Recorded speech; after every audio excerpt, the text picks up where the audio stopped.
Hi guys.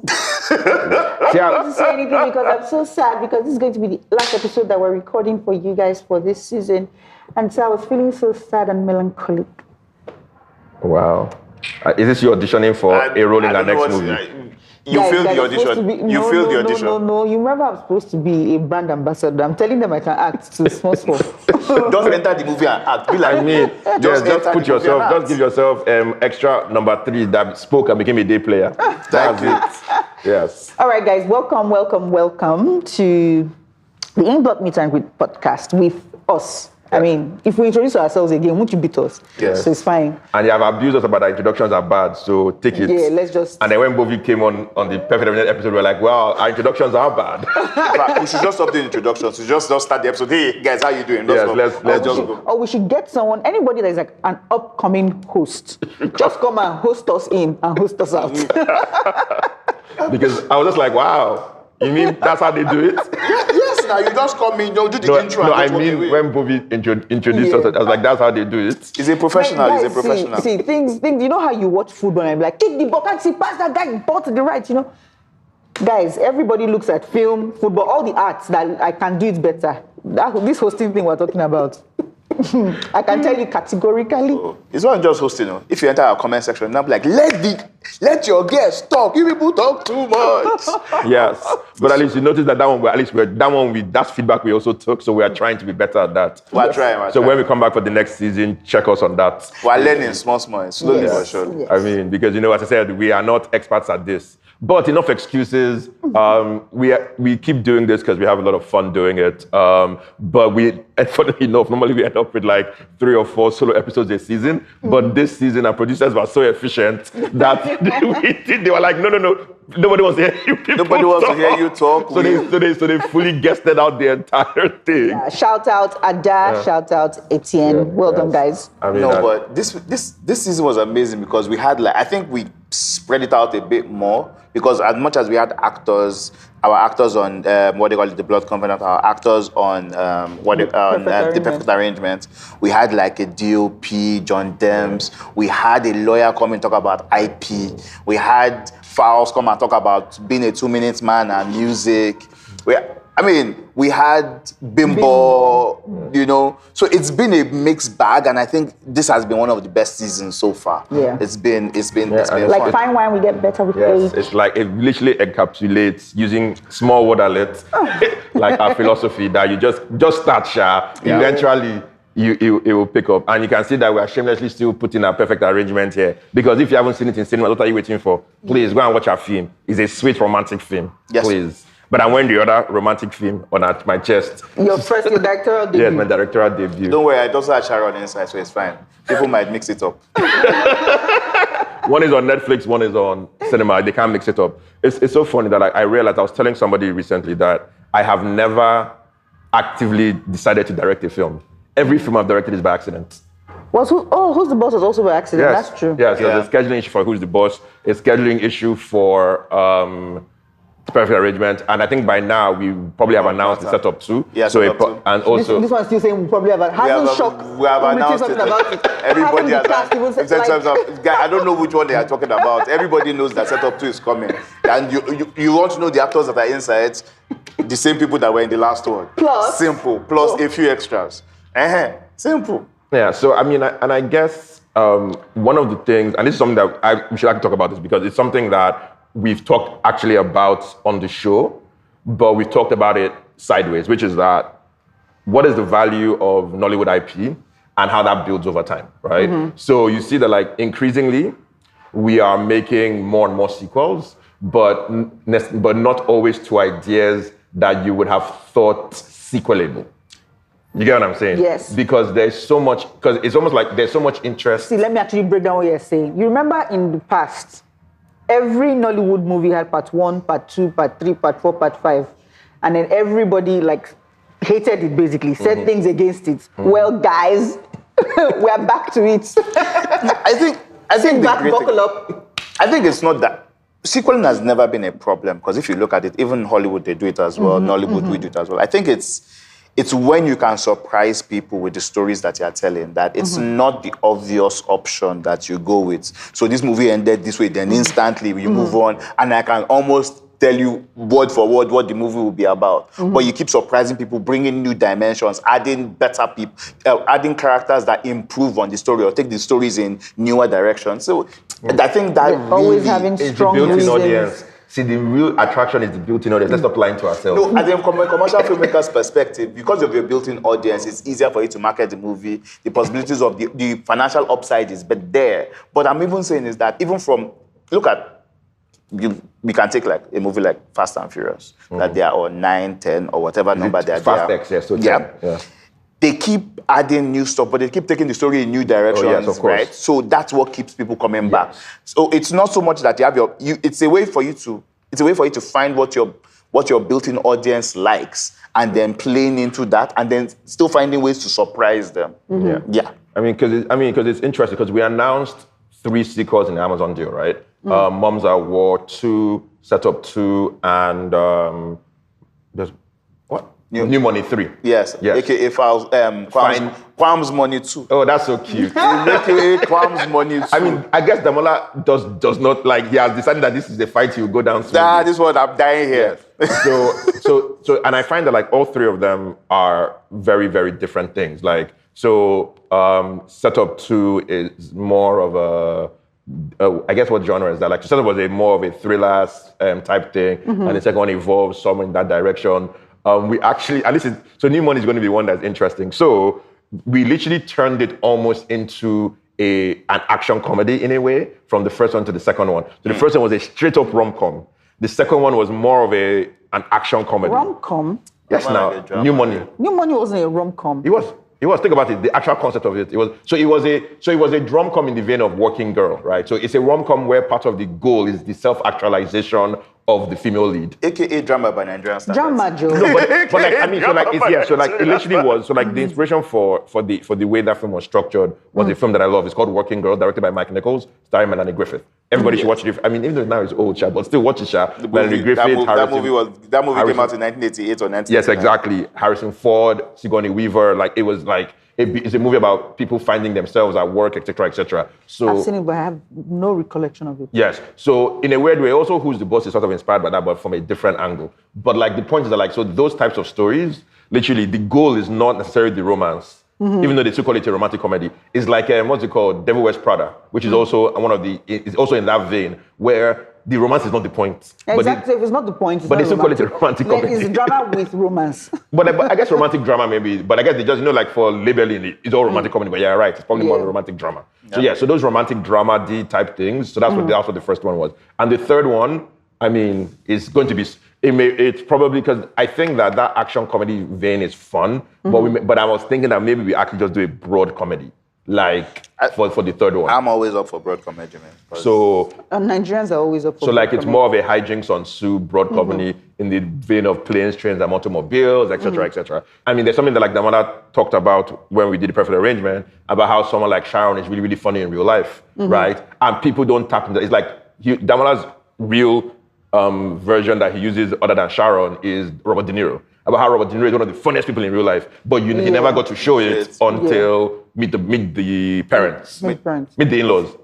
No, Meet the Parents is Meet the Fuckers. Meet the Parents. No, Meet the Fuckers. Ben. No, it's the same one, but that's like part 3. Meet the Right, Fuckers. right. So it was Meet the Parents, Meet the Fuckers, Little Fuckers. Yeah. So and I guess that's one of the things that sequels also allow you to do. It allows you to, like Damola said, push the boundaries of the film a little bit and expand the genres. So you can tell that we are just having fun making film. Yes. I know, but right about now, we also need a break because we've literally back to back since December last year. Oh, that's cute. Wait, June. now.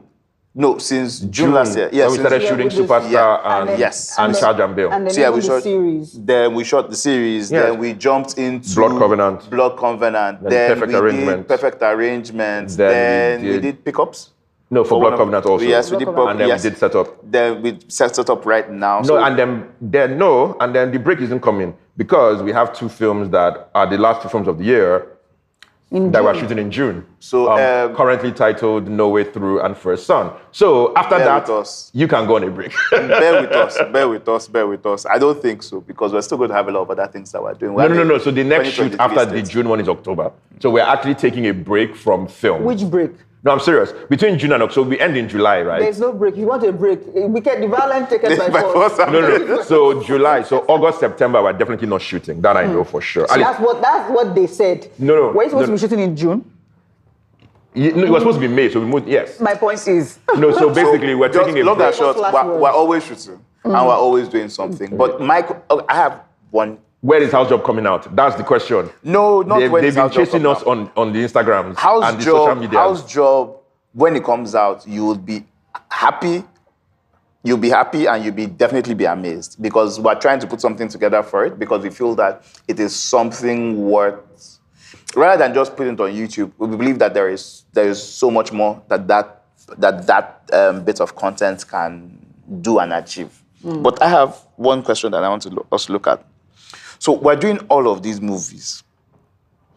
Are we worried at any point about oversaturation of the marketplace? Oversaturation? No, content. Yeah, we don't make enough movies. There are 100 Nigerian movies released to cinema every year. Yes. We make 5 or 6. So the marketplace is always asking for more. There's demand. Yeah. There is demand. We are very sure of that. Yeah. And there is a constant demand for Nollywood I think the question movies. would be, like when Files came here and said, like, people's attention span has shrunk. Yes. Has shrunk. Has shrunk. Has shrunk. Yeah. That's now the question. Are people willing to watch long-form content films? Or are they willing to do the series, take a break, episode, take a break, episode, take a break? Are they willing to watch it in bits, online, pause, go and do something, come back? Do they want to binge? Because for someone like me, I'm a reality fan, a reality TV junkie. I want to watch everything. So literally, I would wait till I have 6 hours and watch things on 2x speed, stuff like that. So what do people want now? That's the question, I think. No, they want all of it. No, what I was asking was this, is oversaturation in the sense that, as with most people, I think I read somewhere that most Nigerians who go to the cinema go once a month. Yeah, I said that. So I was trying to remember where I heard it from. So I was like, okay. So if we do once a month, right, and we have a movie coming out roughly once a month, or once every 8 weeks, or 5 months, or 5 months out of the year, right? Is there a challenge where my audience can say, well, I might choose to skip this Inkblot movie because there's this other movie that I want to see, and then this is. I know that it's and I know that I'm not articulating this well, but it's one of the things that I worry about. Okay, so let's have the math version of the conversation. Yes, at any given time in a given month that is not Christmas, there are roughly 150,000 tickets roughly sold in a given month. Yes. Right? So that's roughly 300 million of box office in a given month. At roughly. At 2000 naira. So maybe, let's make the math easy. Let's say 200,000. So 400K across all the sites. It's probably more, it's probably less, but let's just use that number, right? Yep. So in every given month. Now, if you are the dominant film, you're the film that everybody who is going to the tickets to see, you make 400. Now, think about it. Nobody makes 400 million, right? Yep. So people hardly make. No, in a month. Right. Like literally, it's only in Christmas. Or Avengers, where literally. Even in Christmas, you don't make 400 in a month. You make it over. No, Spider-Man did this last one. Oh, these Hollywood titles. No, but Spider-Man did that in a month. In a month period. You know, it didn't come out from the 17th. In 4 weeks. In 4 weeks, he made over 400 million. Yes. Okay, good. Even Omogeto, I think, made 400 million. Omogeto was somewhere around that. Yes. No, not in 4 weeks. Yes, it was, because it ended up 200 and something. I think 270 Christmas something. in Christmas week. No, it's 4 weeks, so you have to go forward. It was 300, and it broke our record roughly. It was roughly 4 weeks, maybe 5. Okay. Yeah, so so you see. Well, I'll be happy if Omogeto did it. So it's not just Hollywood. So you see that 400 million. Normally, so one film is roughly about 50% of the demand, right? So that's why in a given month, one film makes 100 to 150, 30 to 50%, right? So there's that one film. So then you have films that split, then you split out. Films that are 70 million, 50 million, 30 million, 20 million, 5 million, right? Yes. So you see, what you want is either to be the film that is targeting 150 or the film that is targeting 70 to 80. So you want to be number one or number two. So the question is, what does it take to be number one and number two in any given decision period? Now, you can exist as number three or number four. You make 40 million, 50 million in cinema, which is where sort of like a lot of films sort of end up, right? But you see, how do you push it to become number one or number two? It's like, what is the marketing? What is the camp? What is the spectacle? What is the cast? So there's many elements that go into this. Even the premiere going crazy. Like, so you see, the things are like, I'm happy to try to solve that problem every time you go. Because it is an opportunity every time. Yeah, that's what this whole thing is about, really. We're trying to grow, and we have to push the boundaries and, take all those chances and experiment and I totally agree. I totally agree. It's just that there's that challenge where every single time you look at it and ask, it's pretty much like the same way. Well, the standout year for cinema, Nollywood, was 2018. 19. No, 18, where that was the Sugar Rush. No, Sugar Rush was 19. Wasn't it? Yes, it was 19 into the pandemic. So 2018 was King of Boys and Chief Daddy. King of Boys and Chief Daddy. Yes.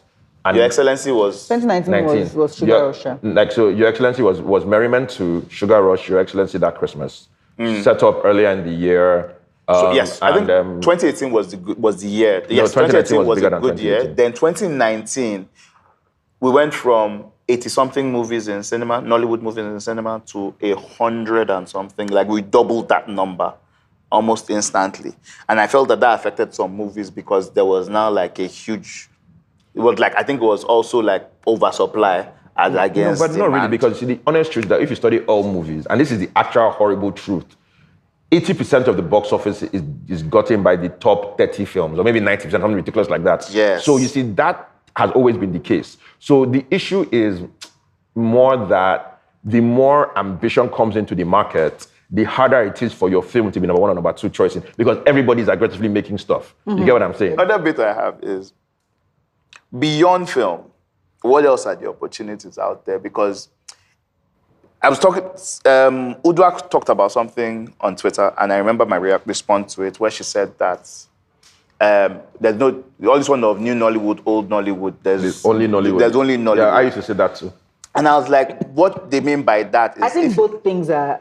both things are true. Yes, yeah. In that there's Nollywood, forget old or new. But if you look at it, I think your means of distribution also affects what era of Nollywood or what era of Hollywood you're in. So if you look at it, when Nollywood first started, it was video CDs, DVDs, right? So there was that video CD and DVD era. Then that era moved to, then Silverbird came out to the first cinema, then Film House, Genesis, and the rest of them came on board. Now we're like in the cinema era. I think there's now like an inflection point where we're now slowly moving to like... but I think we're actually in the streaming era. Yes, that's what I'm saying. We're still at, I think we're still one leg on one side, one leg on the other side. I actually met somebody from Google. YouTube is like the biggest like royalty payer for Nollywood. Yeah. Like Google pays apparently hundreds of millions in royalties to Nigerian content every year. No, so that's what like I'm saying. Music and film. Everything is changing right now, where the way music artists had to basically reconfigure to suit streaming.